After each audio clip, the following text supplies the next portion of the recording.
पूरे छत्तीसगढ़ में ना एक से बढ़कर एक चीज़ है। हर जिले का एक अपना खास बात है। छत्तीसगढ़ में सबसे बेस्ट जगह घूमने का। 4वीं क्लास में फेल हुआ हूँ, 8वीं क्लास में फेल हुआ हूँ, 10वीं क्लास में फेल हुआ हूँ। 10वीं तो 2 बार पढ़ा हूँ। कभी आप वहाँ पे जाके सेल्फी ताड़ी ये सब खरीदे? वो पॉडकास्ट का अब एक अलग ही वेव आ रहा है। आप दिन भर ऐसे घूमते रहते हैं, सरकारी नौकरी भी आपके पास नहीं है तो आपको कौन अपनी लड़की दे दिया? तो मैं उसके घर में जाके बोल दिया, इसे मैं प्यार करता हूँ, इसे मैं शादी करूँगा। आज के डेट में अब और उस टाइम के यूट्यूब के अर्निंग में क्या डिफरेंस है? रतनपुर राज्य कितना बड़ा था वो मैं बताता हूँ मनीष भाई। डिकेड जो रेट है वो इतने सालों से छत्तीसगढ़ टूरिज्म को प्रपोज कर रहे हैं, तो ये काम गवर्नमेंट का भी है, तो क्या गवर्नमेंट को भी सपोर्ट करना चाहिए? साथ में वियतनाम से मैं ब्लैक बेल्ट हूँ। पता नहीं मैं उस दिन कितना महुआ पिया हूँ। रायगढ़ को इतना डस्ट सिटी मानते हैं, कोयले को डस्ट सिटी मानते हैं। एक गांव में 20 वाटरफॉल, आदमी एक वाटरफॉल देखने जा रहा है, वहाँ पे 20 वाटरफॉल है, उसको नहीं देख पा रहा। तो आज हमारे साथ हैं दीपक पटेल, जो कि एक छत्तीसगढ़ के ट्रैवल इन्फ्लुएंसर हैं, फर्स्ट और बिगेस्ट ट्रैवल इन्फ्लुएंसर अब तक के। तो आज हम इनसे बातचीत स्टार्ट करेंगे और पूछेंगे इनकी जर्नी के बारे में, सारा कुछ, कैसे इन्होंने अपने कराटे फील्ड को छोड़कर कराटे फील्ड को छोड़कर ट्रैवल फील्ड में आए, कितना ये अर्न करते हैं, कैसे ये सस्टेन करते हैं और कैसे फैमिली को मैनेज करते हैं। ये सारी चीज़ों को एक साथ हम लोग आज सुनेंगे इनसे और सीखेंगे टेक्निकल चीज़ों के बारे में कि कैमरा और ड्रोन वगैरह कैसे मैनेज करना है, और अगर किसी को ट्रैवल फील्ड में आना है तो वो कैसे स्टार्ट करेगा और कैसे सस्टेन करेगा। तो मिलते हैं हम दीपक पटेल जी से।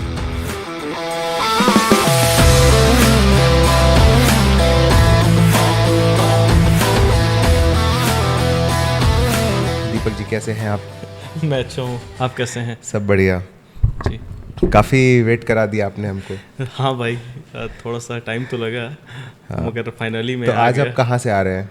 मैं आ रहा हूँ अभी अबूझमाड़ से, और लगभग 8 दिन के बाद आ रहा हूँ। 8 दिन पहले ही मैं आपको टाइम दिया था 10 तारीख को, और उससे पहले ही निकल गया था, और उसके बाद फिर अब आ रहा हूँ। तो लगभग 10 दिन के बाद मैं आ रहा हूँ घूम के। आज सुबह कितने बजे निकले थे अबूझमाड़ से? सुबह 5 बजे। और क्या क्या चीज़ों से ट्रैवल करते आए हैं? मैं मोस्टली पब्लिक ट्रांसपोर्ट का ही यूज़ करता हूँ, मेरे पास बाइक नहीं है, तो मैं पब्लिक ट्रांसपोर्ट का ही यूज़ करता हूँ। जाते टाइम भी पब्लिक ट्रांसपोर्ट, ट्रेन, बस, फिर लोकल लोगों से फिर बाइक में, फिर वहाँ पहुँचा। उसके बाद फिर कुछ दूर पैदल भी चलना पड़ा। कितना किलोमीटर? लगभग 4 से 5 किलोमीटर। वैसे ही आज भी मैं सुबह 5 बजे उठा हूँ, और वहाँ पे 5 बजे बस मिलता है, जो यहाँ पे नारायणपुर लगभग 9 बजे पहुँचाता है। फिर वहाँ से फिर मैं अपने दोस्त के घर गया था, वहाँ से फिर फ्रेश वगैरह हुआ, फिर वहाँ से फिर कोंडागांव से फिर घूमते फिरते इधर आया। अच्छा। और ऐसे बीच बीच में घूमते फिरते आता हूँ, तो टाइम अभी लगभग 10 बजे यहाँ पर पहुँचा हूँ। रात के 10 बजे हम लोग रिकॉर्ड कर रहे हैं आज। हाँ। तो आज आप ओरछा से आ रहे हो? ओरछा से, अब ओरछा अबूझमाड़। अबूझमाड़ सुन के लेकिन सबको डर लग जाता है, कैसा है वहाँ का माहौल? बहुत अच्छा है।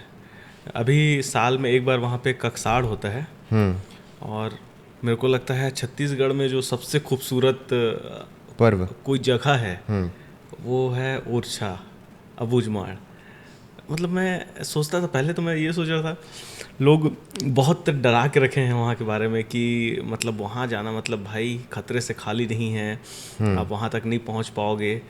उसके बाद वहाँ से इधर उधर नहीं जाना, किसी से बात नहीं करना, वो ककसाड़ जाने से पहले किसी से बात मत करना, किसी को कैमरा से शूट मत करना, किसी को प्रेशर मत देना, ऐसा करे, बहुत सारा बात।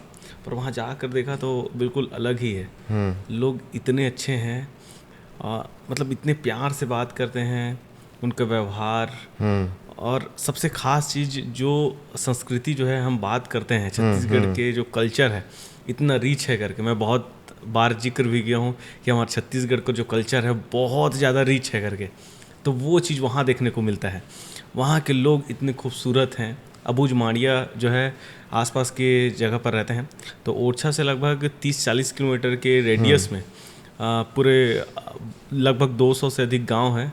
वहाँ के लोग 200 गांव ओरछा में? 200 गांव आसपास में होंगे। हाँ। तो वहाँ से लोग जो है उस ककसाड़ में आते हैं, और लगभग 1 सप्ताह पहले से ये प्लान बना के रखते हैं लड़के लड़कियाँ, और वो यहाँ पर ककसाड़ में आते हैं और रात भर नाचते हैं। और असली ख़ास बात कि रात भर वो नाच रहे थे। मैं जब गया शाम को, मैं वहाँ कल 3 बजे पहुँचा था परसों, तो वहाँ पर देव लोगों को वहाँ पे खिलाते हैं। तो वो शाम के समय 1-2 घंटे जो है, 3 बजे स्टार्ट हुआ वो, तो 5 बजे तक उन लोगों को खिलाए। उसके बाद फिर लोकल जो हैं वहाँ के वो डांस करने लगे। तो उस टाइम मैं सोच रहा था कि ये तो बिल्कुल नॉर्मल है ऐसे करके।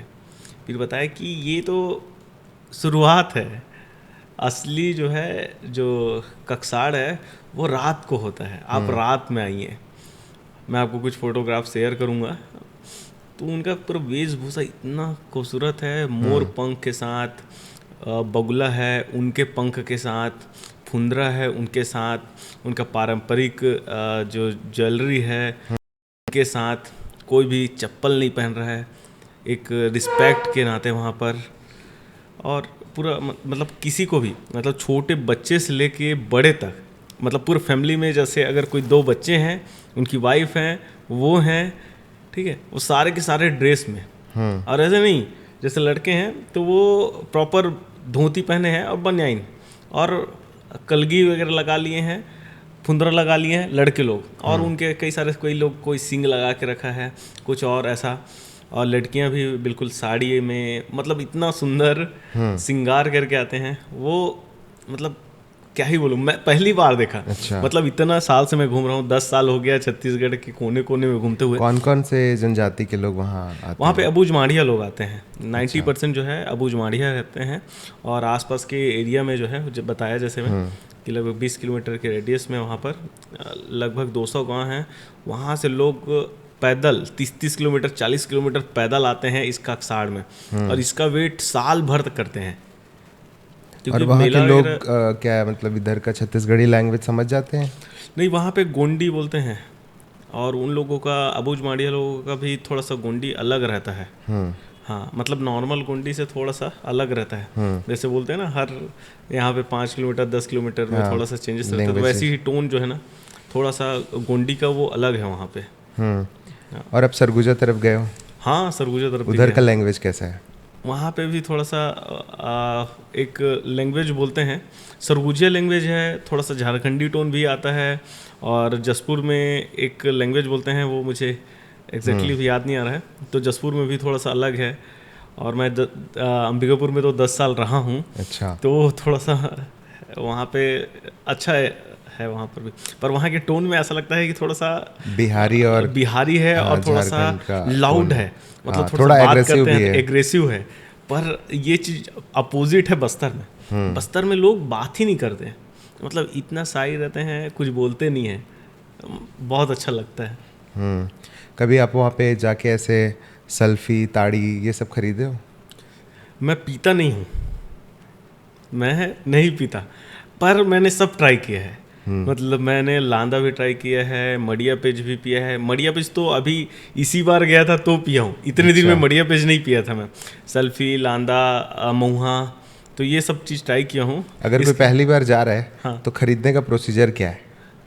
तो यहाँ पे बस्तर में वीकली मार्केट लगता है, हर 5 किलोमीटर 10 किलोमीटर में, या जैसे कोई गांव है उसके बीच में लगता है। तो वहाँ पर आप जाएंगे तो आपको बहुत सारे मार्केट मिल जाएंगे। तो वहाँ मार्केट में जो महिलाएं हैं वो लेकर आती हैं हर चीज़ का पेय पदार्थ, जैसे महुआ है, लांदा है, सल्फी है, ताड़ी है, मड़िया पेज है। तो सब कोई अलग अलग पीते हैं। कई लोग, अभी जैसे गर्मी का टाइम है तो गर्मी के टाइम पे पेट को ठंडा रखने के लिए मड़िया पेज पिया जाता है, तो ये अभी बहुत ज़्यादा है, पीते हैं अभी के टाइम पे। इनसे मांगना कैसे है वो चीज़ डायरेक्टली, मतलब कोई दिक्कत तो नहीं होता है? नहीं, दिक्कत नहीं है भाई, बस्तर में कहीं पे भी कोई दिक्कत नहीं है। आप कहीं पर भी जाके फ्रीली बोल सकते हैं, उनको बोलेंगे कि महुआ टेस्ट करना है तो वो करा देंगे। मैं तो गांव-गांव में जाता हूँ तो देखता हूँ कि कोई महुआ बना रहे हैं या पीते हैं। अभी भी गया था तो आपको ना बुलाएंगे, आइए पी लीजिए करके, कोई पैसा वगैरह नहीं लेते हैं। और वहाँ पे तो ये सब इतना सस्ता है। साथ में कुछ चना कभी सब्जी मिलता है? चना भी मिलता है, चिकन भी मिलता है, चापड़ा चीटी भी मिलता है, और कई लोग अभी मिक्सचर वगैरह आ चुका है तो मिक्सचर वगैरह भी खा रहे हैं, हर चीज़ टेस्ट कर रहे हैं। अच्छा, मतलब एकदम हाई ग्रेड चखना रहता है वहाँ पे? हाँ, चापड़ा चीटी के साथ मतलब मैं देखा हूँ बहुत सारे जो मेरे दोस्त हैं वो चापड़ा चीटी के साथ ही टेस्ट करते हैं, बहुत अच्छा रहता है। एक इसकी स्टोरी है, वो बताऊँ क्या? हाँ हाँ बताइए मैम। हम्म। तो एक मेरे भी एक गुरु हैं बस्तर में, रजनीश सर। तो मैं एक शादी में गया था, ये माड़िया शादी में ही गया था, नारायणपुर, जस्ट एक साल पहले ही।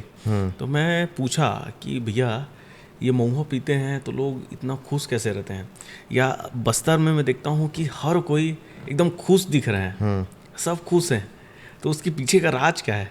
तो बोलते सब लोग यार महुआ पिए हुए हैं। शादी में भी जाओगे या आप बाज़ार में कहीं घूमोगे या कहीं गांव में जाओगे तो लोग एकदम हंसते हुए देखेंगे आपको, कोई भी आपको रोते हुए या सीरियस नहीं दिखेंगे, हर कोई जा रहे हैं देख रहे हैं तो आपको हंसते हुए मिलेंगे। तो मैं पूछा उनसे सर से कि ये क्यों इतना हंस क्यों रहे हैं? तो बोले ये पूरा पिए रहते हैं, उसके बाद थोड़ा सा हंसते रहते हैं। तो मैं बोला ये मतलब आप कैसे जान रहे हो ऐसा करके? तो इसके लिए बोला कि पीना पड़ेगा भाई तेरे को, उसके बाद ही तेरे को ये एहसास होगा कि क्या फील हो रहा है। तो मैं बोला कि यार भैया बिना पिए भी बता दीजिए, मैं पीता नहीं हूँ करके। फिर बोले कि जैसे किसी का हाथ जलता है तो हाथ जलने पर कितना पीड़ा होता है ये वही जान सकता है। उसके जो सामने वाला अगर उसको लिख रहा है, एक्सप्लेन कर रहा है कि ऐसा दर्द वैसा दर्द हो रहा है, ऐसा लग रहा है, तो बस वो फेक है। तो अगर वो चीज़ को अगर रियल लाइफ में जानना है, आपको इतने दूर आ रहे हो बस्तर में और ये चीज़ को एक्सपीरियंस कर रहे हो, तो ये एक्सपीरियंस आपको लेना पड़ेगा, तभी आप वो फील कर पाओगे। नहीं तो ऐसे ही मतलब वो तो फिर दिखावा है।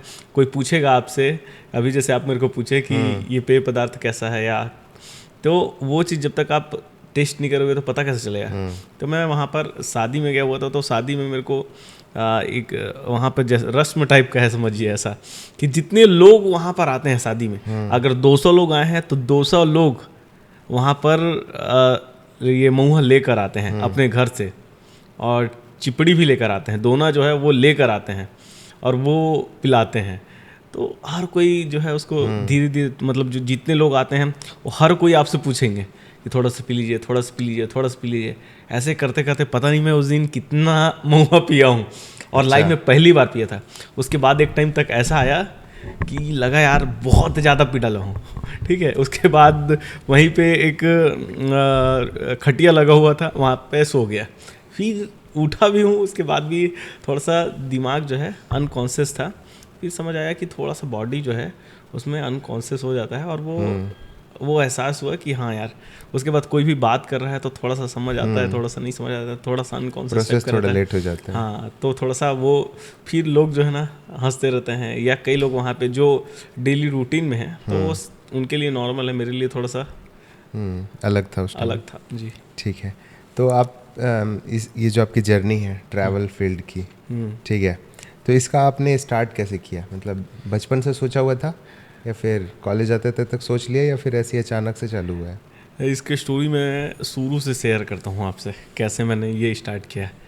मैं बचपन से ही घूमने का मेरा बहुत शौक़ था, और मैं 6वीं 7वीं क्लास में अपने घर के आसपास में जितने भी जगह थे वो सब घूम लिया। तो मेरे दादा के पास नूना था, वो नूना से वो घूमते थे इधर उधर, मैं देखता था उनके पीछे बैठ के घूमता रहता था, आसपास की जगह भी घूमने जाता था। तो जब थोड़ा बड़ा हुआ 6वीं 7वीं में, तो साइकिल तो था ही, तो नूना में घूमना है करके मैं जो पैसा सेव करता था उससे आसपास की जगह में घूमना है करके उसमें पेट्रोल डलाता और घूमता था। तो उस टाइम से घूमने का शौक़ जो है उस टाइम से आ गया था। पर उससे पहले जो 6वीं से पहले आसपास में हमारे रतनपुर है, मल्हार है, तो वहाँ पर पैदल स्टार्ट हुआ था जाना। लगभग 25 साल 30 साल पहले ही ये स्टार्ट हुआ है। जो रतनपुर पैदल जाते हैं वो ज़्यादा दिन नहीं हुआ है, उसे आई थिंक 1985 वगैरह से स्टार्ट हुआ है वो। तो उसके बाद से रेगुलर नहीं जाते थे, तो जब ये 2000 के बाद से उसमें रेगुलर जाना स्टार्ट किए, तो उस टाइम मैं भी मल्हार गया। उस टाइम देखा कि यार कितना खूबसूरत जगह है, वो घुमा, मल्हार घुमा, कानन पेंडारी गया, काली माता का मंदिर है बिलासपुर में, वो घुमा, रतनपुर, तो बिलासपुर के आसपास पूरा घूम लिया। और एक दिन मैं अपने छत के ऊपर गया और वहाँ पर मैं देखा कि मेरे घर से दल्हा पहाड़ दिख रहा है। तो मैं और मेरा दोस्त लाला, हम लोग साइकिल में निकल गए उसको देखने के लिए। अच्छा। और वहाँ पे मतलब जाके बिलासपुर से अकलतरा हाँ अकलतरा 50 किलोमीटर नहीं लगभग 35 किलोमीटर पड़ता है सीपत वाली रोड में। तो हम लोग पीछा करने के लिए वहाँ पहाड़ में को एकदम पास से देखना है करके साइकिल से हम लोग निकल पड़े।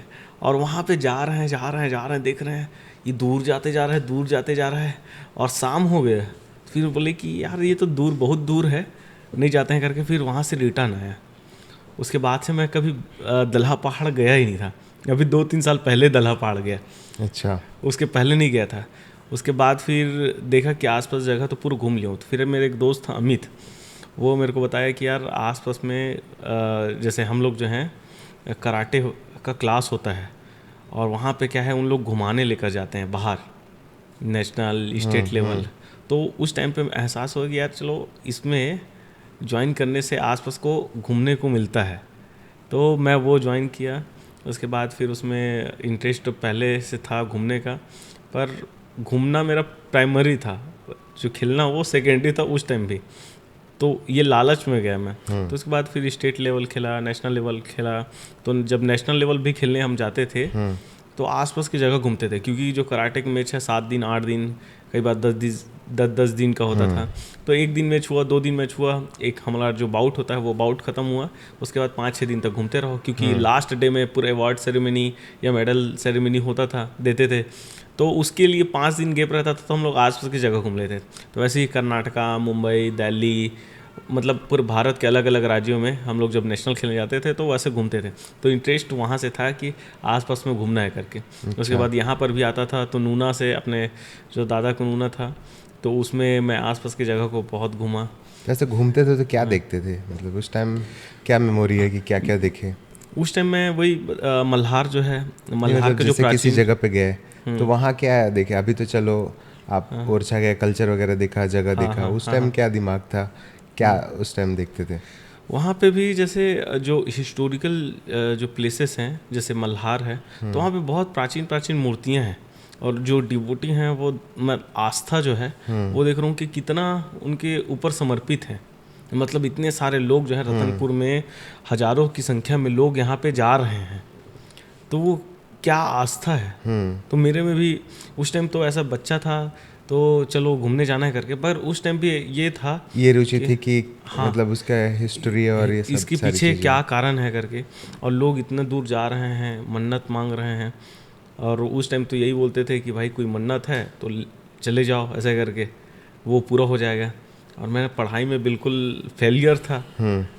तो मैं फेल तो बहुत हुआ हूँ, 4th क्लास में फेल हुआ हूँ, 8वीं क्लास में फेल हुआ हूँ, 10वीं क्लास में फेल हुआ हूँ, 10वीं तो 2 बार पढ़ा हूँ, मतलब हर चीज़ 2 बार पढ़ा हूँ। अच्छा।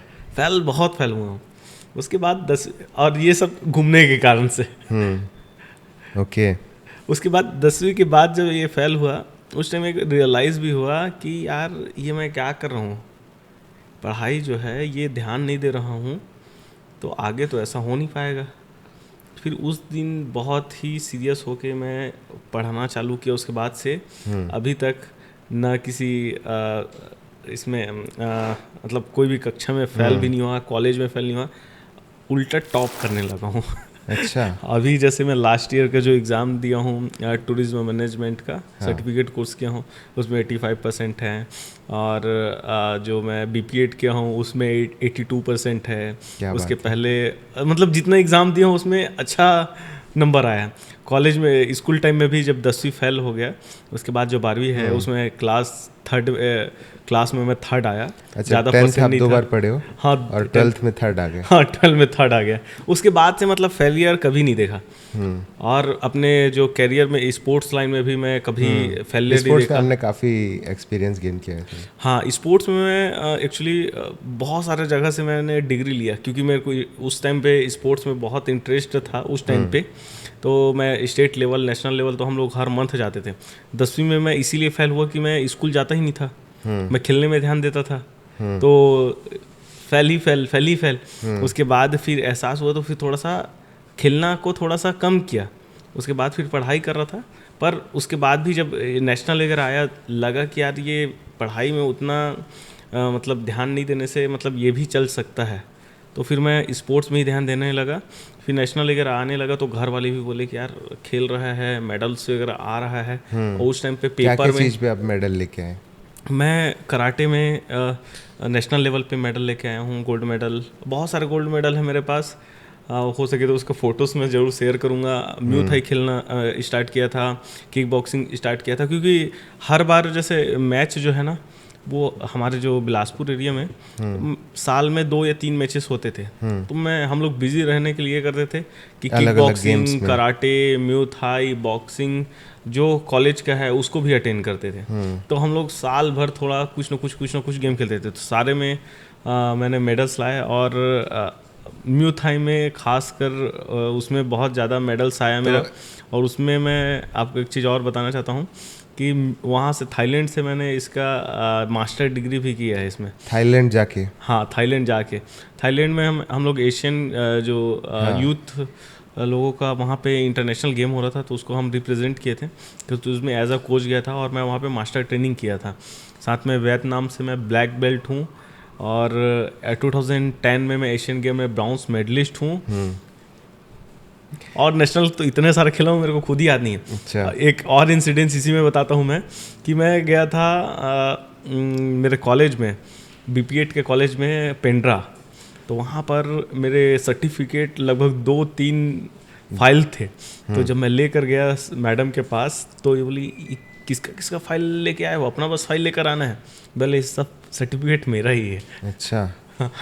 तो अब इतने सारे आप नेशनल गोल्ड मेडल आप जीते हो। हाँ। आपको तो आराम से सरकारी नौकरी लग जाती है। हाँ, उस टाइम पे इधर रेलवे किस फील्ड पे, आ गए? हाँ रेलवे पे उस टाइम पे मेरे को वो आया था कि जो स्पोर्ट्स पर्सन हैं उनको जॉब मिलेगा करके। तो उस टाइम पे मैं ध्यान नहीं दिया, और मैं गया था ऑफिस में, और शायद GM सर से या उनसे मिले भी थे। उसके बाद फिर उस टाइम बात नहीं हुआ। उसके बाद फिर SI वगैरह के लिए भी हुआ, उस टाइम पे भी ध्यान नहीं दिया। पुलिस के लिए तो बहुत सारा अपॉर्चुनिटी था, तो उस टाइम पे मैं ध्यान नहीं दिया। और क्योंकि मेरे को घूमने का ही शौक़ था, अभी भी कई सारा जॉब मैंने ज्वाइन करता हूँ, कई सारा जॉब अभी भी मैं ज्वाइन किया हूँ। 1 महीना 2 महीना करता हूँ, छोड़ देता हूँ। और ऐसा सैलरी मतलब 50,000 60,000 रुपये के जॉब अभी भी मेरे को मिलते हैं। डिजिटल मार्केटिंग का कई सारा जॉब मैं किया, 1 महीना किया, 2 महीना किया, छोड़ दिया। क्योंकि मन मेरा जो है, क्यों छोड़ देते हैं ऐसे? घूमने का शौक़ है भाई। क्योंकि एक जगह बंद के नहीं रह सकता। मैं अभी भी इसीलिए बंद के नहीं रह पा रहा हूँ, क्योंकि मुझे घूमने का शौक़ है। और कहीं पे कोई बता रहा है ये कर ले भाई, वो कर ले, तो है मतलब पैसा तो उसमें मेरे को बहुत मिल रहा है, पर मन नहीं है, मन नहीं मानता। तो मैं निकल जाता हूँ घूमने के लिए, छोड़ देता हूँ। और थोड़ा कम ही कमाओ और खुश रहो, ये मूल मंत्र है। और घूमने में जो खुशी मिलता है वो बाकी चीज़ों में है ही नहीं। आप दिन भर ऐसे घूमते रहते हैं, सरकारी नौकरी भी आपके पास नहीं है, तो आपको कौन अपनी लड़की दे दिया? मेरी वाइफ जो है ये वो भी स्पोर्ट टीचर है। अच्छा। और मैं गया था पेंड्रा में, तो वो मेरी सीनियर थी। तो उसको वो भी पटेल है, सेम कास्ट के थे। तो जब मैं वहाँ पे इंट्रोडक्शन वाला पार्ट आया, तो पता चला कि यार कोई इंटरनेशनल प्लेयर आया है ऐसा करके। ये वो मेरे को बताई थी, कौन ऐसा इंटरनेशनल प्लेयर आया है जो ऐसा खेलता है यहाँ पर है। तो वो नेशनल प्लेयर थी बैडमिंटन का। तो वो थोड़ा इम्प्रेस हो गई थी उस टाइम। फिर मैं म्यू थाई का जो नेशनल वगैरह था वो बिलासपुर में था। तो मैं अपने कॉलेज के जो स्टूडेंट हैं उनको एज अ कोच मैं लेके गया था। तो हम लोग बाई ट्रेन जा रहे थे यहाँ से पेंड्रा से बिलासपुर। तो उस टाइम पे ऐसी बातचीत स्टार्ट हुआ, वो भी जा रही थी उसी ट्रेन से, कि मैं भी ये खेलूँगी ऐसा करके। फिर वो मैं बताया कि 5-6 दिन के बाद है मैच। तो बोली कि 5-6 दिन में ट्रेनिंग हो जाएगा क्या, क्योंकि मैं स्पोर्ट्स पर्सन हूँ तो तैयारी कर लूँगी करके। तो बोले चलो ऐसे करके। फिर वो रेडी भी हो गई, सुबह शाम उसको ट्रेनिंग वगैरह भी मिला, और वो नेशनल के लिए सिलेक्शन भी हो गई। और नेशनल में वो शायद सिल्वर मेडल या गोल्ड मेडल लाई थी, गोल्ड मेडल लाई थी वो नेशनल में। बेंगलोर गई थी उस टाइम, मैं नहीं गया था, मैं स्टेट लेवल का उनका कोच था। और उसका मैच भी जो है वो मैं ही कराया था स्टेट लेवल में। यहाँ पे जो रेलवे का बॉक्सिंग स्टेडियम है वहाँ पे उसका मैच हुआ, तो उसमें मैं रेफरी भी मैं ही था। अच्छा। हाँ, वहीं से फिर बातचीत वगैरह स्टार्ट हुआ। और उसके बाद फिर हम लोग स्कूल के भी स्कूल में वो जो है कांकेर जिला से बच्चों को लेकर आई थी स्टेट लेवल खिलाने के लिए कोंडा गांव, और मैं बिलासपुर का टीम लेकर गया था खिलाने के लिए एज अ कोच बिलासपुर का। तो वहाँ पर भी मिले, तो ऐसी बातचीत होते रहा। उसके बाद फिर ऐसे ही सिलसिला चालू हुआ। उसके बाद फिर लगभग 2-3 साल के बाद फिर शादी कर लिए। अच्छा, तो ऐसा कोई ऑफिशियल प्रपोजल हुआ था या फिर डायरेक्ट? नहीं, मेरे में कोई ऐसा सीन ही नहीं हुआ कि प्रपोज करूं या कुछ ऐसा बात वगैरह। डायरेक्ट शादी का बात हुआ और उसके लिए नहीं उसके ये था कि उसके लिए कोई एक लड़का पहले से ढूंढ लिए थे, वो गवर्नमेंट जॉब वाला था, ठीक है। और उसको शादी नहीं करना था, तो वो बोली कि मेरे घर में जाके बोल दो कि शादी नहीं करना है। मैं ऐसी फ्रेंड था, तो मैं उसके घर में जाके बोल दिया कि इससे मैं प्यार करता हूँ, इससे मैं शादी करूँगा। अच्छा, तो घर वाले डर गए? तो देखे कि यार कौन है भाई आ कैसा बोल रहा है करके, घर में आ कैसा बोल रहा है करके। और मैं उस टाइम पे बस फ्रेंड ही था। हाँ। और लड़की को पता था कि नहीं? हाँ पता था, वही मेरे को बोली थी। हाँ, लेकिन अब जाके बोले ये बात उनको उस टाइम पे पता था? हाँ, उसके वही मेरे को लेकर गई थी अपने घर। उसके बाद फिर उसके घर वाले बहुत समझाए कि यार ना तो जॉब में है, ना कमाता है, खेलता कूदता है, और तुम वो जॉब में थी पहले से ही, तो वो जॉब में थी, तो बोले कि देख इसको कुछ कमाता नहीं है, मत कर शादी करके। पर वो बोली कि नहीं शादी करना है तो मैं इसी से शादी करूँगी ऐसा करके, और वो फिर हो गया शादी, और अभी साथ में है भाई। तो उनका भी यूट्यूब चैनल है आई थिंक? हाँ, उनका भी यूट्यूब चैनल है। एक्चुअली क्या है, मैं बहुत ज़्यादा ट्रैवल करता था और वो समझती नहीं थी कि यूट्यूब को शादी होने के बाद टाइम नहीं दे रहा है यार, घूम ही रहा है, घर में आ रहा है तो सिर्फ मोबाइल में है।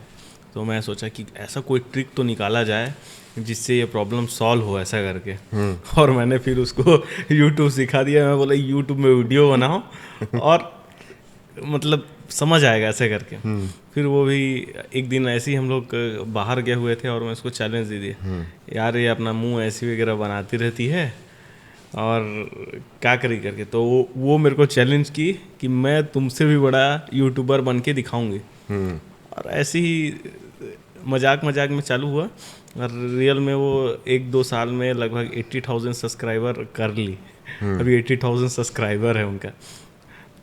ओके, वो बड़े इन्फ्लुएंसर बन गई हैं अब बन गई है। अच्छा, वाह, मेरे से भी ज़्यादा व्यू आता है भाई। वो तो है।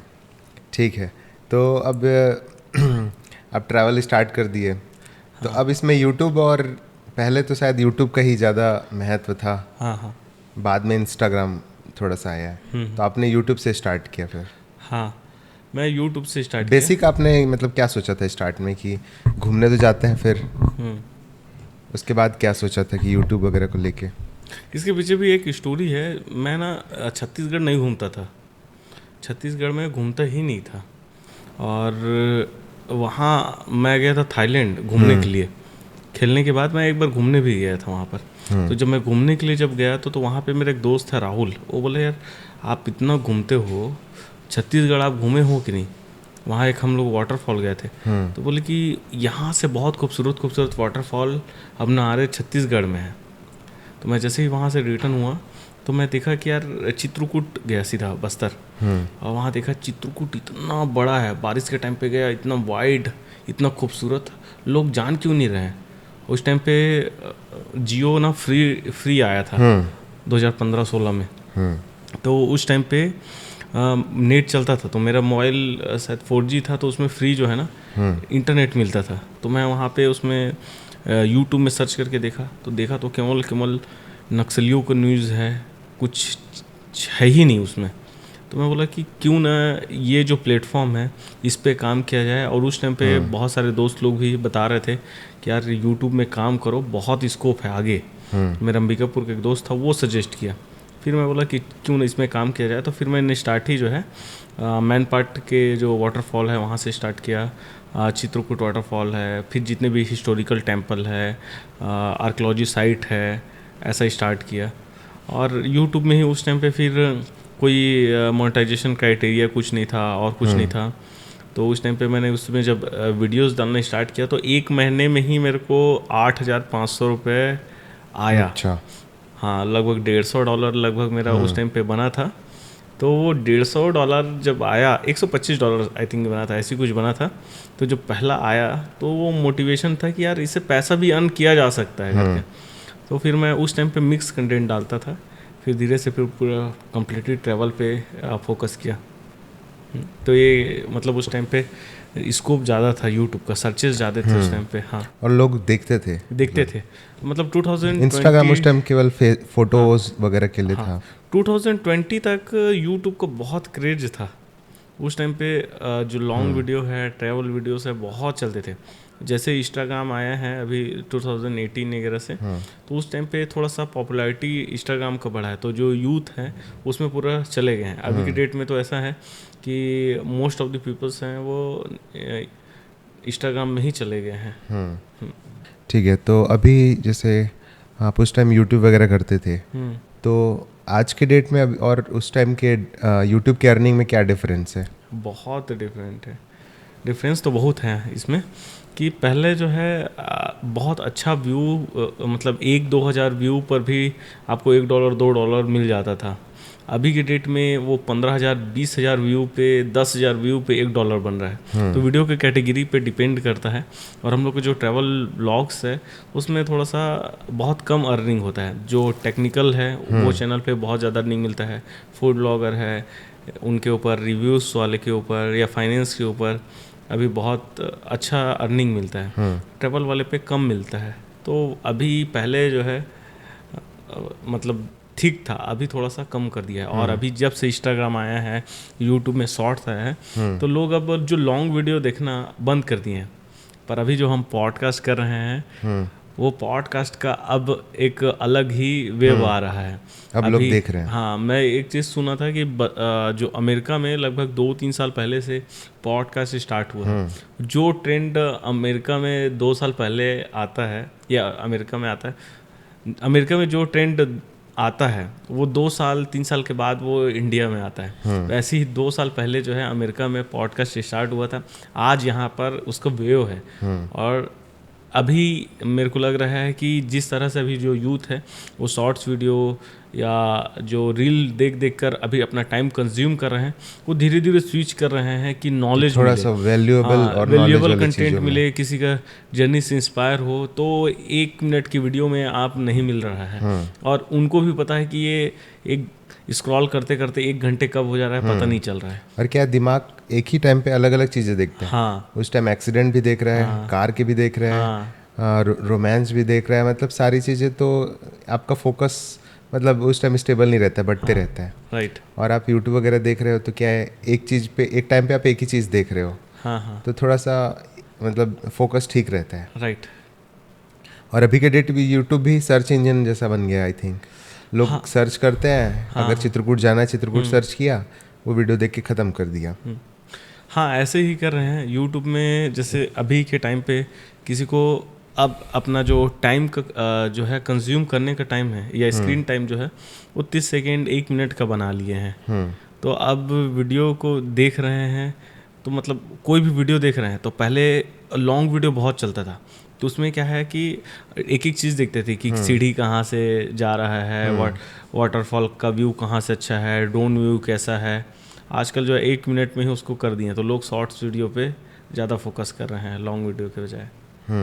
ओके, ठीक है। आप जब जैसे ट्रैवल करते हो तो आपके बैग पैक में क्या क्या रहते हैं? मेरे बैग में 2 जोड़ी कपड़े रहते हैं, और ये 2 ही जोड़ी ही रहते हैं, ऊपर ज़्यादा नहीं रहता। कैमरा रहता है, पानी का बॉटल रहता है, ड्राई फ्रूट्स वगैरह रहता है, बस। ठीक है।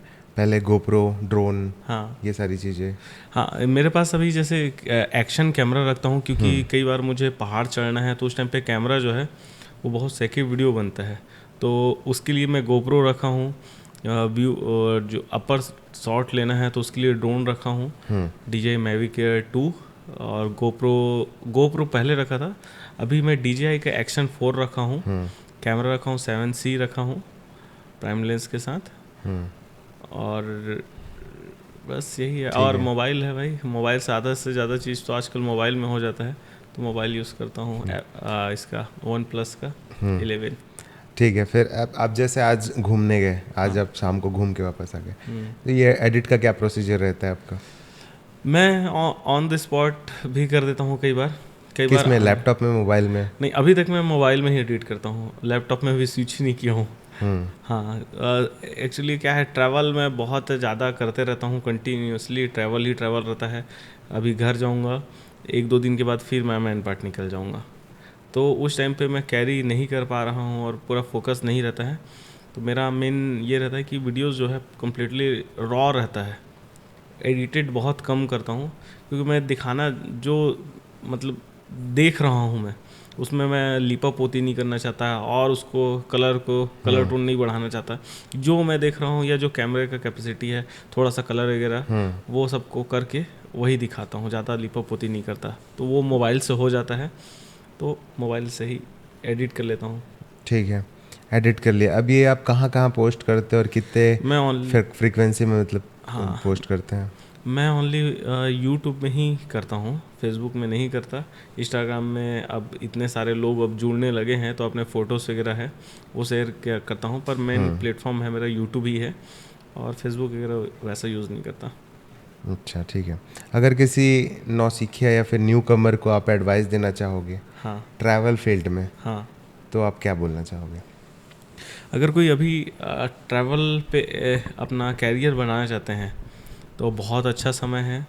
छत्तीसगढ़ में एक्सप्लोर करने के लिए बहुत सारी चीज़ें हैं। मैं 10 साल से घूम रहा हूँ, अभी तक मैं एक्सप्लोर नहीं कर पाया हूँ। तो अगर अभी आना चाहें तो बिल्कुल बहुत बड़ा अपॉर्चुनिटी है, इतना कुछ है, मतलब पूरा ही नहीं होगा वो। आप अगर अभी भी स्टार्ट करेंगे तो बहुत सक्सेस पा सकते हैं। और इसके अलावा जैसे अभी जो है, जिस तरह का भी माहौल है, तो बहुत तेज़ी से ग्रो हो सकते हैं। जैसे कि इंस्टाग्राम है, इंस्टाग्राम में स्टोरीज़ है, वो जैसे अभी टॉप 10 सिटीज़ है, टॉप 10 वीडियोस है, टॉप 10 टूरिस्ट प्लेसेस है। इस तरह के अगर वीडियोस बनाते हैं, रील्स या शॉर्ट्स बनाते हैं, तो बहुत स्कोप है, बहुत आगे बढ़ सकते हैं। क्योंकि मैं जब बना रहा हूँ, अभी भी मैं लॉन्ग वीडियो ही बना रहा हूँ, तो उसको कम दिख रहे हैं। तो अगर ट्रेंड के अनुसार अगर आप काम करते हैं, तो 100% अभी भी सक्सेस हो सकते हैं। बहुत स्कोप है। इसकी कमाई कितनी रहती है अगर? अभी के टाइम पे तो बहुत स्कोप है। तो जैसे बता रहा हूँ मैं, तो उसमें इंस्टाग्रामर लोग जो हैं, अभी एड्स करने के, बहुत सारे होटल्स के, कई ट्रैवल कंपनी हैं, उनके एक 2 वीडियो को बनाने के लिए ही 5,000 10,000 रुपये मिलता है। तो कई इन्फ्लुएंसर जो है 50,000 से 1 लाख रुपए आराम से कमा रहे हैं अभी की डेट में। मतलब रायपुर में भी बहुत सारे ऐसे इन्फ्लुएंसर हैं जो केवल रिफ़र करते हैं, तो वो है, और बहुत सारे ऐसे हैं। और इसके अलावा जैसे जो ट्रैवल पे अगर काम करना चाहते हैं, तो बहुत सारी अपॉर्चुनिटी है यहाँ पर। हाँ, आपने जो अभी नया चालू किया, आपका नया जो कंपनी है ट्रैवल मितान करके, वो फिर आपने कैसे सोचा? मैं अभी जब ये ट्रैवल में करा रहा था, यूट्यूब में जब मैं वीडियोस वगैरह डाल रहा था, तो इसमें देखा कि बहुत सारे लोग जो हैं मेरे से जुड़ रहे हैं और घूमना आना चाह रहे हैं यहाँ पर। और मैंने रिफ़र भी किया बहुत सारे लोगों को, तो रिव्यू बहुत गंदा आने लगा था स्टार्टिंग में। तो मैं सोचा कि यार ये प्रॉब्लम को सॉल्व कैसे किया जाए। तो उसके लिए मैंने स्टार्टिंग में ही छत्तीसगढ़ लोकल गाइड नाम से अपना पेज एक शुरू किया था। उसी को कन्वर्ट करके मैंने ट्रैवल मितान किया। उसमें मैं लोगों को गाइड है और या टूर पैकेजेस है वो प्रोवाइड करता हूँ। और जैसे कि देखा कि बहुत सारे जो यूट्यूबर हैं, बड़े यूट्यूबर भी हैं, यूट्यूब एक प्रमोशन का एक प्लेटफॉर्म है, ना कि कोई एक अर्निंग ऑफ सोर्स के लिए फुल्ली डिपेंड नहीं हो सकते आप उसमें। तो मैं सोचा कि पैरेलल में एक चीज़ तो होना चाहिए। तो मैं अपने DK08 के साथ ही जो है ट्रैवल मितान को स्टार्ट किया, और इसमें मैंने टूर पैकेजेस है, गाइड है, जो लोगों की नीड है।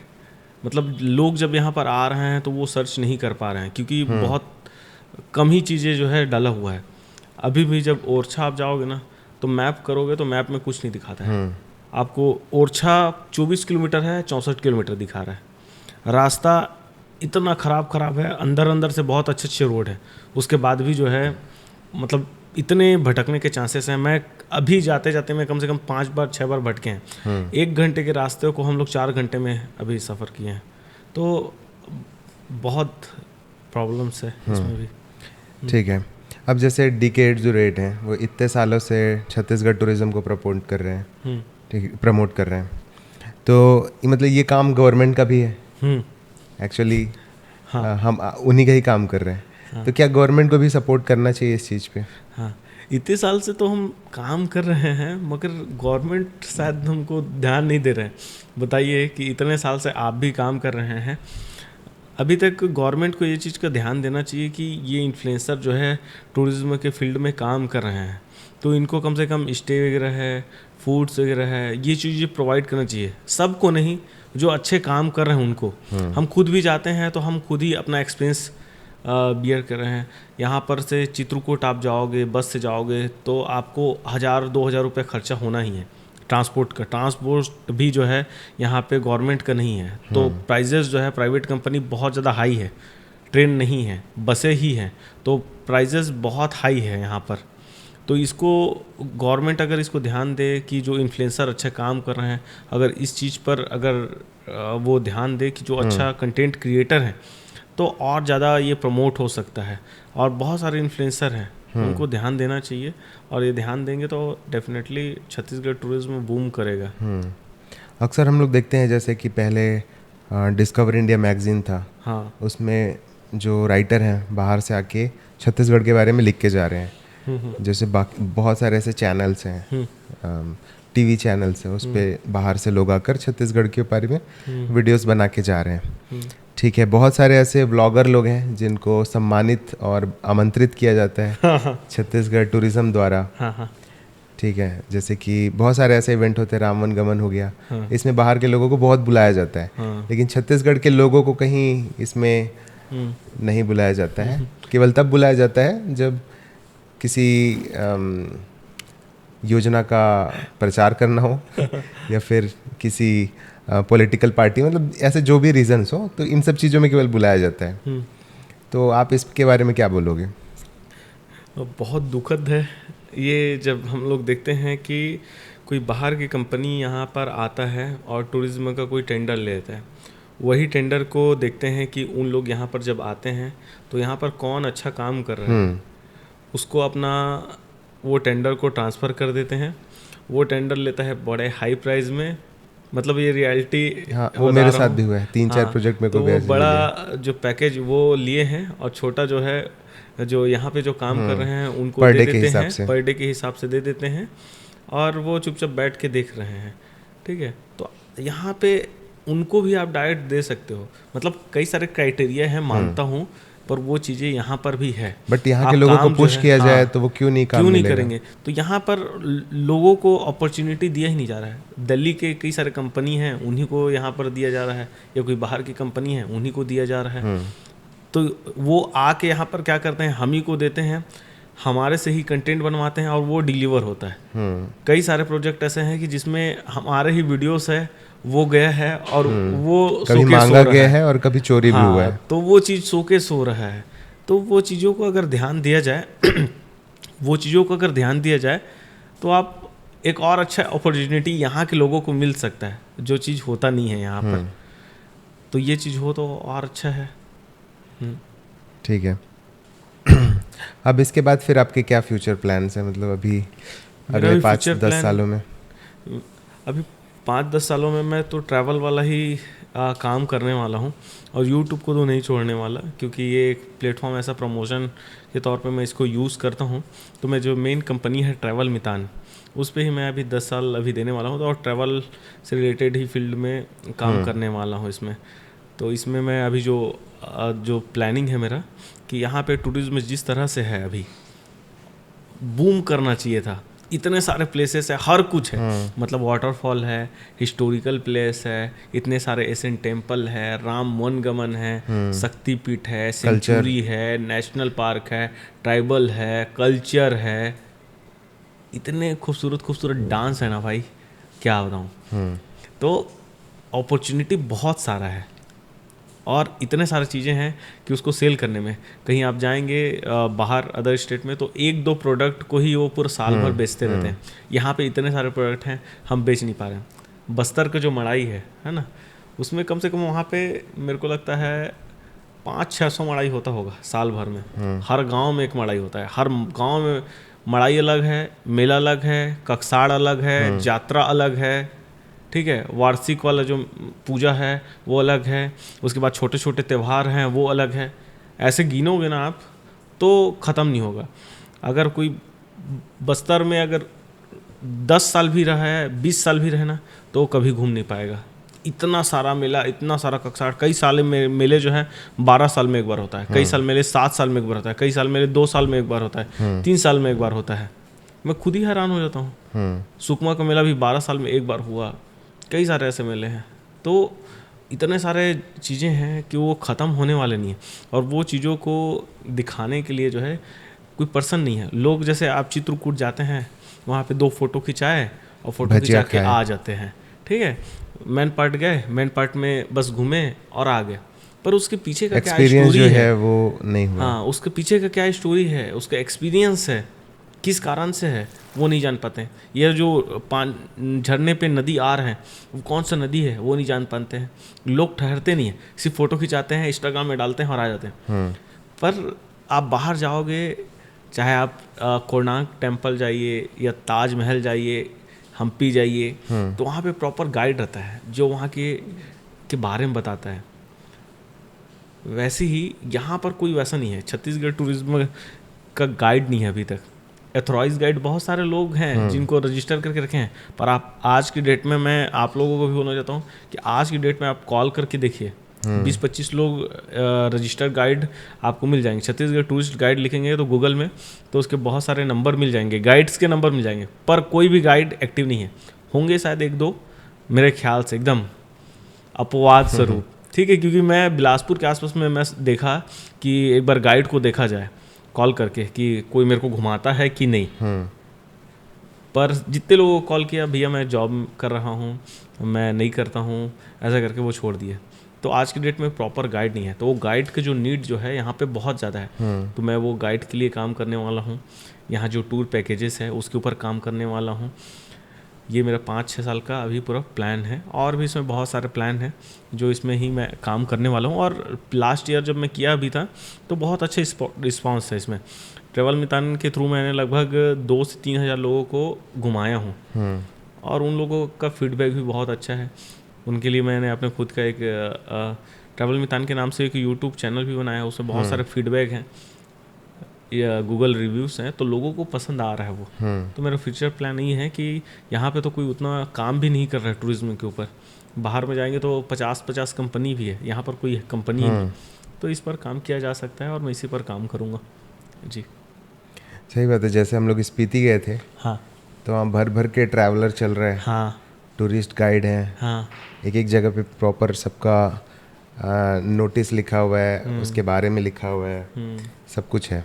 यहाँ पर नहीं है। और यहाँ जो सबसे बड़े बड़े साइट्स हैं, हाँ, जैसे चित्रकूट है, वहाँ जाएंगे तो आपको वहाँ खाने के लिए नहीं मिलेगा, हाँ, आपको ठीक से चाय पानी भी नहीं मिलेगा। हाँ, और एक रिजॉर्ट है जो गवर्नमेंट का है, उसके रेट्स मेरे को लगता है बहुत ज़्यादा हाई है। नहीं, अभी ये चीज़ों को अभी रेट्स जो है बहुत कम कर दिए हैं। छत्तीसगढ़ टूरिज्म बोर्ड के रेट्स अभी 1300 रुपये हैं, 900 रुपये हैं। अरे 900 रुपये हो चुका है रूम्स के प्राइस। ये चीज़ गवर्नमेंट जो है या छत्तीसगढ़ टूरिज्म बोर्ड है वो बहुत अच्छा काम किया है। ये कब हुआ लेकिन? ये तो पता नहीं चला। ये अभी मेरे ख्याल से लगभग 6-7 महीने से पहले से जो है ये हुआ है कि जो रूम के प्राइजेस हैं, आप मेन पार्ट के कर्मा रिसोर्ट का प्राइस देखेंगे तो जब ये 900 रुपये है। अच्छा, ये खाली भी रहता है तो भी इन लोग नेगोशिएट नहीं करते हैं, बोलते हैं कि सीसीटीवी लगा हुआ है, वहाँ से रेट कंट्रोल होता है। और 2500 रुपये, 3000 रुपये ये इनके रेट होते थे। पहले जो है प्राइस के 2500 रुपये, 3500 रुपये, 5000 रुपये इस टाइप के प्राइजेस रहते थे।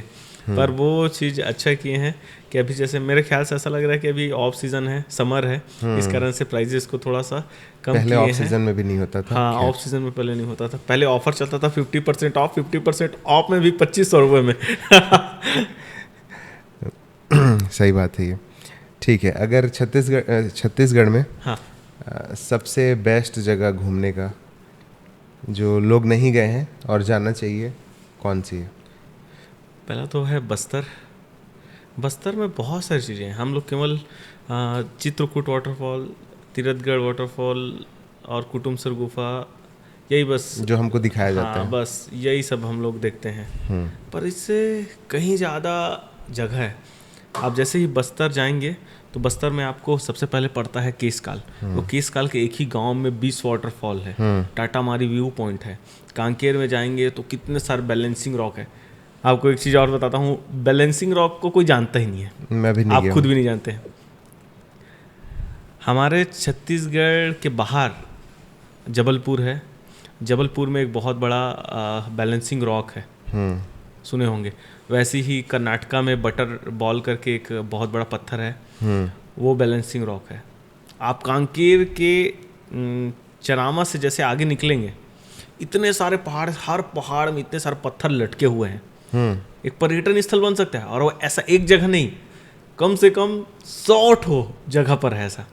और वैसे ही आप माकड़ी से भानु प्रतापपुर जाएंगे तो उस बीच में कम से कम 50 ऐसे ऐसे पत्थर हैं, जो छोटे पत्थर नहीं, मतलब एक घर के साइज में बड़े बड़े पत्थर जो है वो वहाँ पर है।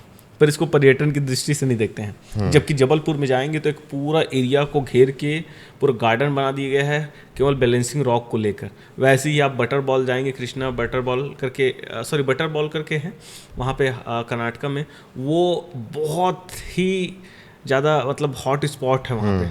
पर यहाँ पे छत्तीसगढ़ में उसको देखते ही नहीं है, ठीक है। वैसे ही वाटरफॉल बताया, एक गांव में 20 वाटरफॉल, आदमी एक वाटरफॉल देखने जा रहा है, वहाँ पे 20 वाटरफॉल है, उसको नहीं देख पा रहे हैं। वैसे ही मानसिंहगढ़ है। आगे आप जाएंगे तो बस्तर में, तो वहाँ पे कोंडा गांव में इतने सारे आर्टिस्ट हैं जो बेल मेटल के आर्ट है, ढोकरा आर्ट है, वो बनाते हैं। और वो भी पूरा वर्ल्ड क्लास, जीआई टैग मिला है वहाँ जो यहाँ से एक्सपोर्ट होता है, एक्सपोर्ट होकर पूरा वर्ल्ड वाइड जा रहा है, वो देख सकते हैं। इसके अलावा बस्तर में आप जाएंगे तो बस्तर तो फिर मतलब कांगेरवली नेशनल पार्क को ही घूमने में कम से कम लोगों को 10 से 15 दिन लग जाएगा। बहुत सारे वाटरफॉल है वहाँ पर। हम लोग केवल बट जाने तो नहीं दिया जाता है ना, मतलब नहीं, आप अगर वहाँ पे जाएंगे तो परमिशन लेंगे। कुटुमसर गुफा है, कैलाश गुफा है, दंडक गुफा है। तो अगर आप परमिशन लेंगे या जो वहाँ के ऑफिसर्स के साथ जाएंगे तो वहाँ पर जाने दिया जाता है। उसके अलावा वहाँ पे बम्बू राफ्टिंग होता है, काइकिंग होता है, बहुत सारे होम स्टे हैं, बहुत सारे ट्री हाउस है, और एक से बढ़कर एक वहाँ पर गाइड है, प्राइवेट गाइड्स, जैसे शकील भैया हैं, रजनीश भैया हैं, जीत भैया की पूरी टीम है, अनएक्सप्लोर बस्तर है। उन लोग, बहुत सारे लोग बहुत अच्छा काम कर रहे हैं बस्तर को लेकर। तो वहाँ पर बहुत कुछ है। उसके अलावा ये तो सिर्फ हम लोग बस्तर का बात किए, इधर नारायणपुर है, दंतेवाड़ा है, जो हिस्ट्री के हिसाब से भी काफ़ी पुराने हैं। बहुत सारे हैं वहाँ पर। लगभग 150 से भी अधिक पूरे बस्तर में बताते हैं, 150 से भी अधिक मंदिर हैं। पर आप गिन चुन के 10 मंदिर को जानते होंगे।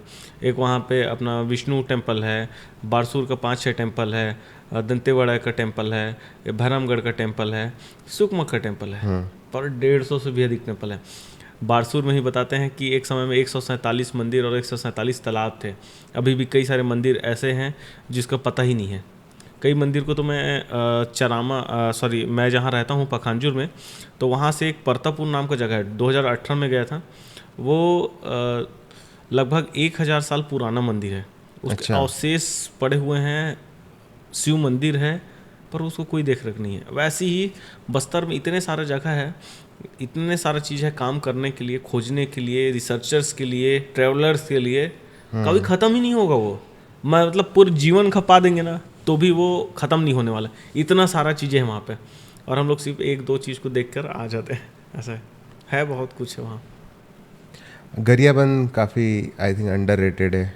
हाँ, गरियाबंद तो भाई मतलब पूरे छत्तीसगढ़, गरियाबंद ही नहीं बोलूँगा भाई, पूरे छत्तीसगढ़ में ना एक से बढ़कर एक चीज़ है। हर जिले का एक अपना खास बात है। जैसे वाटरफॉल वहाँ पर है, ये ऐसे ही गरियाबंद में भी बहुत खूबसूरत वाटरफॉल है। वाटरफॉल के अलावा वो भी हिस्टोरिकल प्लेस भी बहुत सारे हैं, जैसे कि जो राजिम है, ठीक है, राजिम है, चंपारण है, बहुत सारे टेम्पल हैं वहाँ पर। और ये सब टेम्पल भी बहुत पुराने टेम्पल है।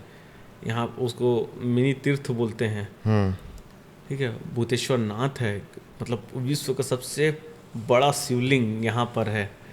वहाँ के जो ट्राइबल है वहाँ पर भी कमार जनजाति रहते हैं। सीकर सेठ जलाशय है, सीकर सेठ जलाशय के पास में इतने सारे वाटरफॉल हैं, कभी आप बारिश में वहाँ चले जाएंगे तो ऐसा लगेगा कि यार किस देश में आ गया हूँ, कुछ दूसरी दुनिया में आ गया हूँ।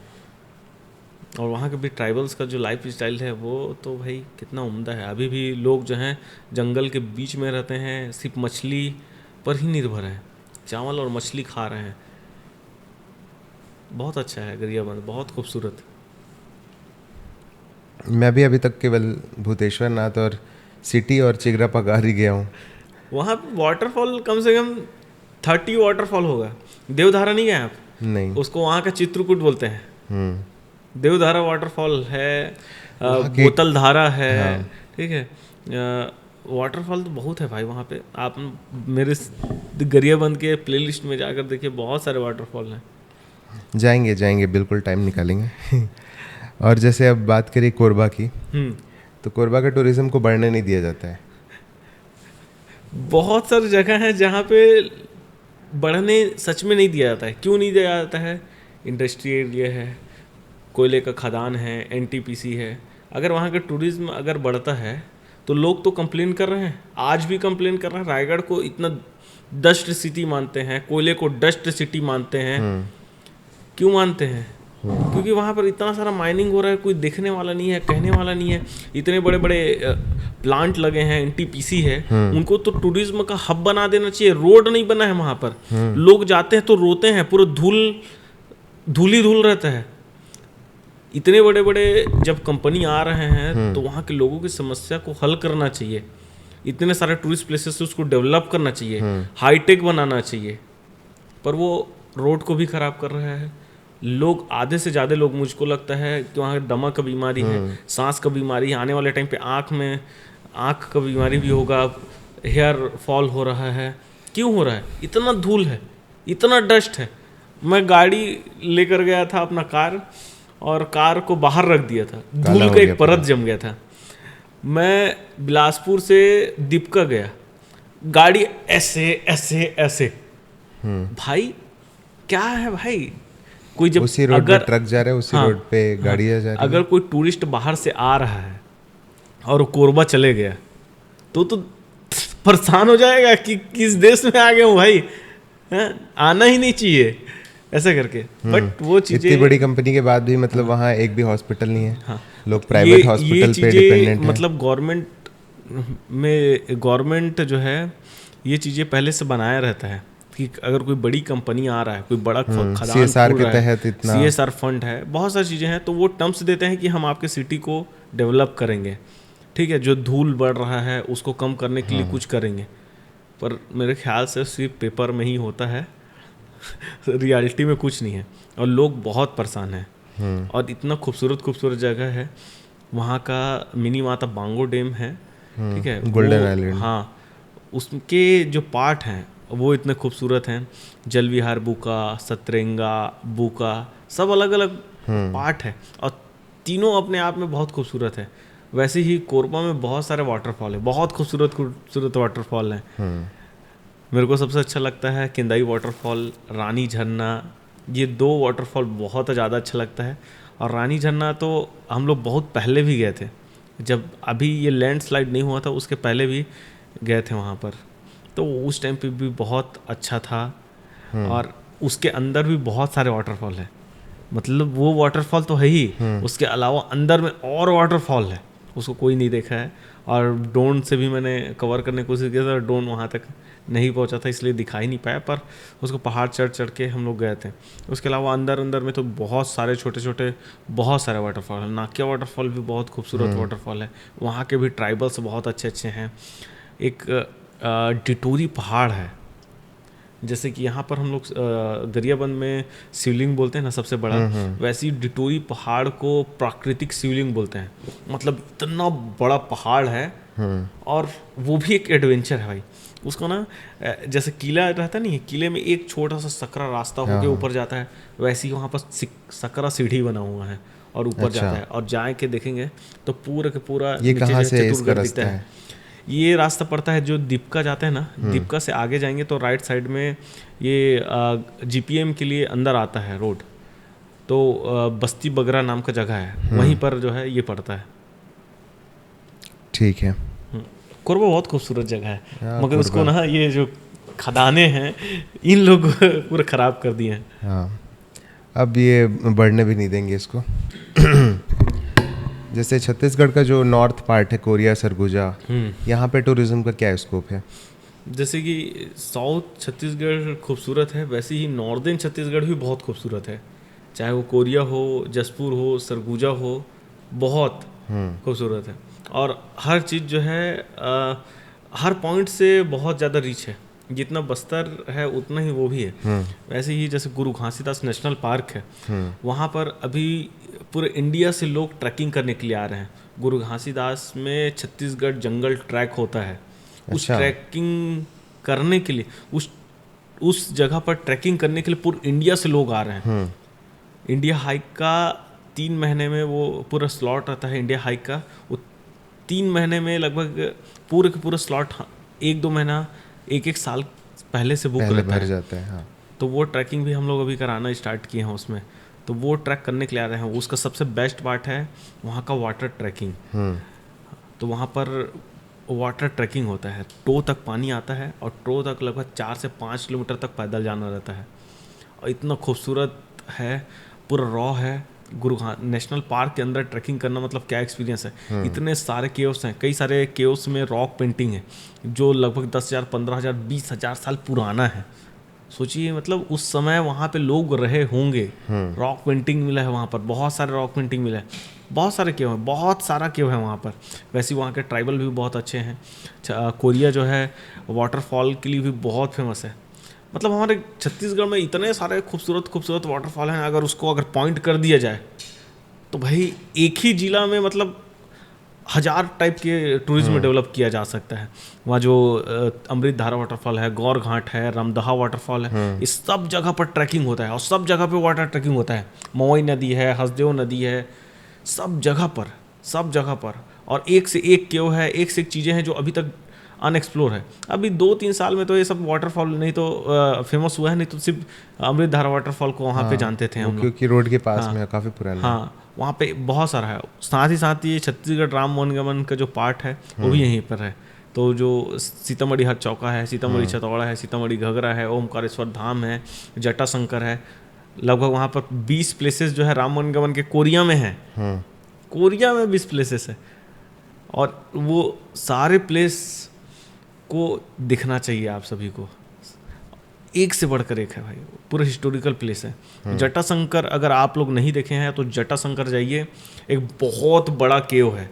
वो केव जो है पूरा लताओं से पूरा ढका हुआ है। आप अंदर जब बैठोगे तो ऐसा लगेगा कि कोई पर्दा लगा हुआ है और पूरा पत्ते पत्ते का। और सुबह सुबह जब सनराइज वहाँ से होता है तो थोड़ा थोड़ा जो किरण है वो कुछ आता है, तो वो शब्द नहीं है मेरे पास उसके लिए। वो देखना चाहिए, आप लोग को फील करना चाहिए। मतलब यहाँ रह के हम उसको फील नहीं कर रहे हैं, बाहर के जो टूरिस्ट आ रहे हैं वो देख रहे हैं और वो पूरा वर्ल्ड वाइड उसका तारीफ कर रहे हैं। वर्ल्ड वाइड इसका तारीफ हो रहा है कि इस जगह पे ऐसा भी है। पूरी इंडिया में वाटर ट्रैकिंग कहीं नहीं होता है, केवल छत्तीसगढ़ के कोरिया के गुरु घासीदास नेशनल पार्क में हो रहा है। तो ये चीज़ें करना चाहिए। वैसे ही सरगुजा का जो मेन पार्ट है वहाँ पे एक से बढ़कर एक चीज़ है। उल्टा पानी है, टिनटिनी पत्थर है, दलदली है। ये 3 प्लेसेस एकदम अद्भुत है। मतलब प्रकृति ने ऐसा भी चीज़ बनाया है, सोच नहीं सकते। वैसे ही जसपुर है, छत्तीसगढ़ का सबसे ऊंचा वाटरफॉल वहीं पर है। बहुत कुछ है। वहाँ पर भी हमने 20-25 वाटरफॉल वहाँ पर देखे हैं जसपुर में। और एक खुड़िया रानी करके जगह है, एक गुफा के अंदर से नदी बहता है। खुड़िया रानी में गुफा के अंदर से नदी बहता है। अच्छा, गुफे के अंदर जा सकते हैं? जा सकते हैं। वो अंदर में मंदिर है करके बताते हैं। और उसका भी एक्सपीरियंस एकदम गजब का है। मतलब थोड़ा ही पानी रहता है और गुफा के अंदर जाओगे, आराम से खड़े होके आप जा सकते हो और लास्ट तक लगभग 100 मीटर अंदर जाते हैं। उसका एक्सपीरियंस है, एक से एक एक्सपीरियंस है। अगर आप छत्तीसगढ़ में मतलब पूरा जीवन दे दिए तो भी आप घूम नहीं पाएंगे, ऐसा है। इतना सारा जगह है और हर टाइम का, हर सीज़न का एक अलग अनुभव है। ये तो है, अभी एक्सप्लोर करना बाकी है छत्तीसगढ़ को। बहुत स्कोप है रिसर्चर्स के लिए भी, एक्सप्लोरर के भी, राइटर्स के लिए भी। हर फील्ड में बहुत स्कोप है। छत्तीसगढ़ अभी एकदम न्यू बॉर्न बेबी है ठीक है, अभी 20-25 साल ही तो हुए हैं भाई, कितना साल हुआ है, 24 साल हुआ है, ठीक है 24 साल। हाँ, तो अभी 24 भी नहीं हुआ है, 23 हुआ है, 24 कंप्लीट नहीं हुआ है ना। तो इसमें रिसर्च करने का बहुत है, बहुत सारा बुक लिखने की ज़रूरत है। छत्तीसगढ़ की जो पुरानी राजधानी रतनपुर, हाँ इसके बारे में काफ़ी कम लोग बात करते हैं। हाँ, रतनपुर हमारे छत्तीसगढ़ ही नहीं पूरे भारत में, मतलब इसको कहीं स्थान क्यों नहीं दिए हैं ये मैं सोचता हूँ। जैसे कि जो हमारे मौर्य साम्राज्य हैं, चोल साम्राज्य हैं, वहाँ उन लोगों का इतिहास पढ़ते हैं हम लोग, 300-300 साल, 400-400 साल, 500-500 साल शासन किए। वैसे ही रतनपुर में कलचुरी जब यहाँ पर आए, जबलपुर से, त्रिपुरी से जब यहाँ पर तुमान में आए, उसके बाद यहाँ तुमान से फिर रतनपुर को अपनी राजधानी बनाया। 1045 से लेकर 1700 तक यहाँ पर शासन किया, लगभग 700 साल यहाँ पर शासन उन लोग यहाँ पर किए। सोचिए उन लोग 500 साल जो हमारे इंडिया में जो राजा थे वो 300 साल 200 साल तक इसको बचा के रखे, अपने राज्य को बचा के रखे।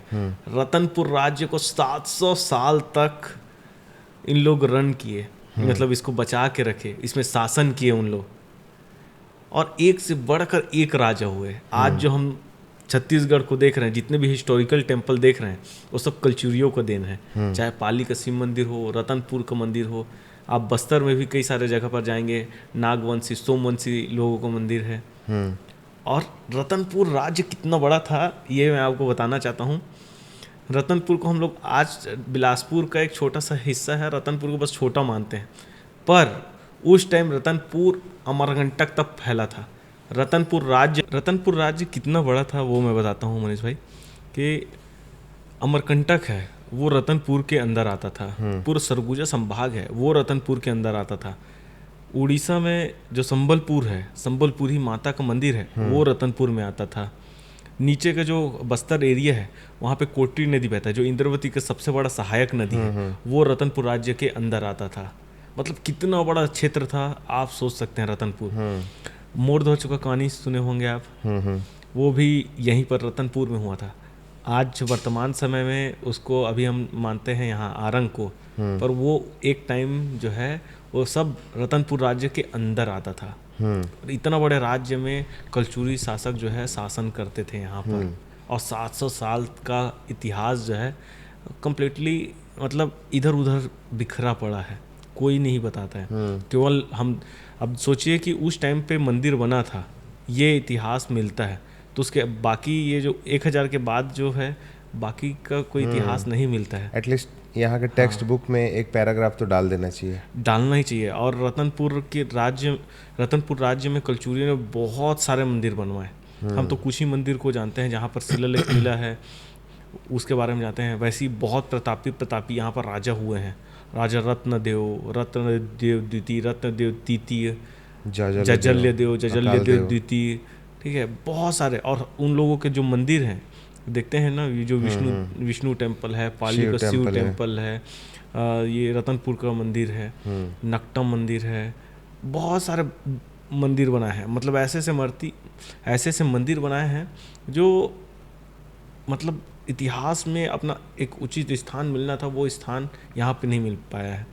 और इसके ऊपर प्रॉपर कोई बुक भी नहीं लिखा गया है। बहुत सारे बुक लिखे भी गए हैं पर वो चीज़ें जो है पब्लिश नहीं हो पाया है। जैसे कि बाबू रेवाराम करके बहुत बड़े इतिहासकार थे, उनका बहुत सारा बुक था पर वो नहीं हुआ है। जो काम हुआ है वो अंग्रेज़ों के ज़माने में हुआ है। अंग्रेज़ों ने बहुत ही वेल मेंटेन तरीके से हर चीज़ को डॉक्यूमेंट किए हैं, फ़ोटोग्राफ लिए हैं। आप जो गेजेटियर देखेंगे तो रतनपुर के गेजेटियर में आपको बहुत पुराने मंदिर हैं, उसके बारे में जिक्र मिलता है। बट आज के समय में वो मंदिर नहीं मिलते हैं, सब इधर उधर विलुप्त हो चुका है या उसको ध्यान नहीं दिए हैं। वैसे ही रतनपुर में लगभग 25 से 30 ऐसे अद्भुत मंदिर हैं जिसकी कोई कल्पना नहीं कर सकता। एक दो मंदिर के बारे में और आपको मैं बताता हूँ। वहाँ पर 20 द्वारीय मंदिर है जो पूर्व और पश्चिम में है। 20 द्वारीय मंदिर मतलब 20 दरवाज़ों वाला मंदिर, और 20 दरवाज़ों से जो श्रद्धालु हैं उस मंदिर तक आ सकते थे, और वो पूर्व और पश्चिम में है। तो जब पूर्व से उग रहा है सूर्य, तो मंदिर के अंदर जो शिवलिंग रहा होगा, मैं ऐसा इमेजिन करता हूँ, वैसा मैंने AI से फ़ोटो निकाला है। तो सूर्योदय जब होता था तो वो शिवलिंग पर पड़ता था, और सोचो चारों ओर श्रद्धालु हैं, कैसा रहा होगा। वैसे ही पश्चिम में जब डूबता रहा होगा तो वहाँ पर भी 20 दरवाजों वाला मंदिर है, तो वहाँ पर भी जब शिवलिंग सूर्यास्त होता होगा तो वो कैसा दिखता होगा। मतलब सोचने वाली बात है। वैसे ही एक वहाँ पर एक मंदिर है चलेश्वर महादेव, नहीं, वहाँ पे एक बूढ़ा देव करके मंदिर है एक, तो वहाँ पर एक शिवलिंग है, उसमें जितना पानी डाला जाए वो बाहर एक बूंद नहीं निकलता है। एक बूंद क्या, थोड़ा सा भी पानी ओवरफ्लो नहीं होता है। तो वैसे ही वहाँ पर एक बार बहुत सारे लोग आए, बोले कि ये पानी जो है बगल में ही कुंड है, जो मंदिर है, मंदिर जो है बहुत ऊपर में है और मंदिर के जस्ट नीचे में एक तालाब है। तो लोग सोचे कि ये तालाब से ही पानी आता है, तो उसमें क्या किए कि एक शिवरात्रि में पूरे दूध का वहाँ पे जल अभिषेक किए कि इसमें जो है अगर पानी यहाँ से अगर नीचे आता होगा तो ये कुंड में ही मिलता होगा। तो उसमें पूरा दिन दूध का अभिषेक किया गया, पर वहाँ पे दूध दिखा ही नहीं। वो एक अद्भुत मंदिर, वो मंदिर जो है लक्ष्मणेश्वर महादेव जो है वहाँ पर एक ऐसा देखा था और एक यहाँ पर देखा था। ऐसे कई अद्भुत वहाँ पर मंदिर हैं जो केवल वहीं पर है और कहीं नहीं है। बहुत सारे मंदिर हैं, लगभग मैं 30 मंदिर वहाँ पे लिस्ट करके रखा हूँ। वैसे ही बहुत कुछ है यहाँ पर वही रिसर्च नहीं किया गया है, इसके ऊपर लिखा नहीं गया है, इसलिए हम जान नहीं पाते हैं। ठीक है, ऐसे बहुत सारे और भी कहानियाँ हैं आपके पास, हम कोशिश करेंगे। हाँ, कहानी के लिए हम कोई अलग पॉडकास्ट करेंगे, क्योंकि स्टोरी तो मेरे खुद जो ट्रैवल करता हूँ उसके बहुत सारी स्टोरी हैं।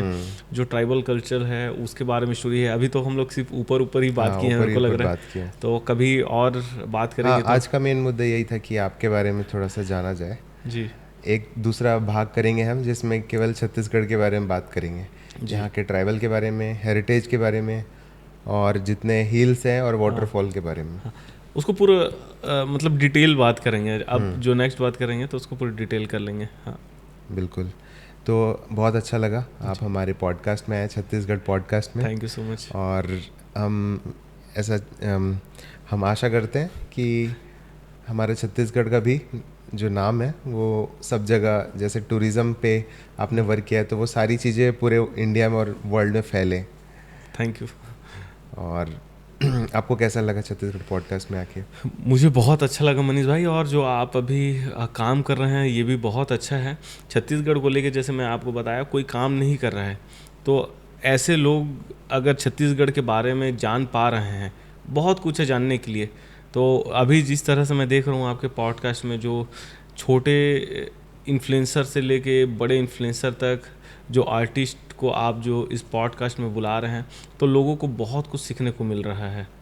बहुत कुछ सीख रहे हैं लोग, और 1-2 मिनट के वीडियो से, रील से या शॉर्ट से उतना समझ नहीं पाते हैं। तो जब हम विस्तार से बात करते हैं तो बहुत कुछ सीखने को मिलता है। मैं खुद भी कई चीज़ें सीख रहा हूँ आपके इस यूट्यूब के माध्यम से। अच्छा, ये बहुत अच्छा लगा हमें। और हम भी यही कोशिश करते हैं कि ये जो पॉडकास्ट है, इसके माध्यम से जो हमारे एक्सपीरियंस लोग हैं, इनके एक्सपीरियंस से यहाँ के यूथ लोग सीखें और एक सही दिशा में आगे बढ़ें। जी ठीक है, तो आज के लिए इतना ही। जी, बहुत अच्छा लगा आपसे मिलकर। Thank you.